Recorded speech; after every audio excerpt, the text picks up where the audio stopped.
नवी मुंबईमध्ये गणेशोत्सवासाठी नवी मुंबई पोलिसांनी कंबर कसलेली आहे. मोठ्या प्रमाणात पोलीस बंदोबस्त तैनात राहिला. जवळजवळ 4,000 पोलीस अधिकारी आणि कर्मचारी रात्रंदिवस संपूर्ण नवी मुंबई पोलीस आयुक्तालयाच्या हद्दीमध्ये गस्त घालत असलेले आहेत.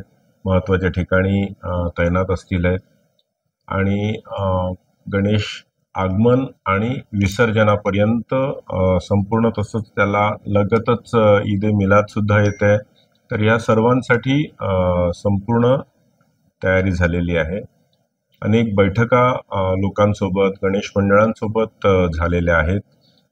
सुरक्षेच्या सूचना त्यांना सांगितलेल्या आहेत, जेणेकरून जास्तीत जास्त भाविकांनी गणेशोत्सवाचा आनंद घ्यावा, पण तो महिलांसाठी आणि इतर समाजातील सर्वच घटकांसाठी सुरक्षित सुद्धा राहावा, यासाठी सुद्धा पोलीस तैनात असतील आहेत.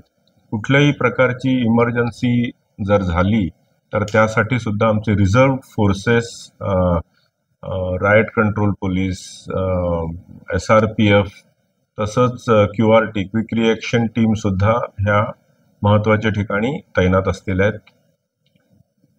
ट्रॅफिकचं नियोजन इतर रोड युजर्ससाठी, कारण आपला हद्दीतून मुंबई पुणे मोठा हायवे जातो आणि इतरही महत्त्वाचे पाम बीच आणि इतर रोड्स आहेत. तसंच उरणची मोठी JNPT वरून येणारी मोठी मालवाहतूक असते. ह्या सर्वांना पण सुरक्षित जागा मिळावी, परंतु गणेशोत्सवाला कुठल्याही प्रकारची बाधा येऊ नये, हा सर्वंकष विचार करून नवी मुंबई पोलिसांनी मोठा आराखडा तयार केलेला आहे आणि गणेश आगमनासाठी संपूर्ण तयारी केलेली आहे.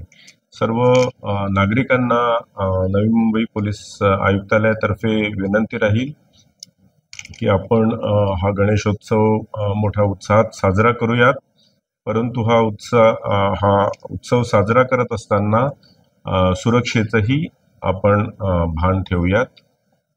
सर्वांना गणेशोत्सवाच्या खूप खूप शुभेच्छा.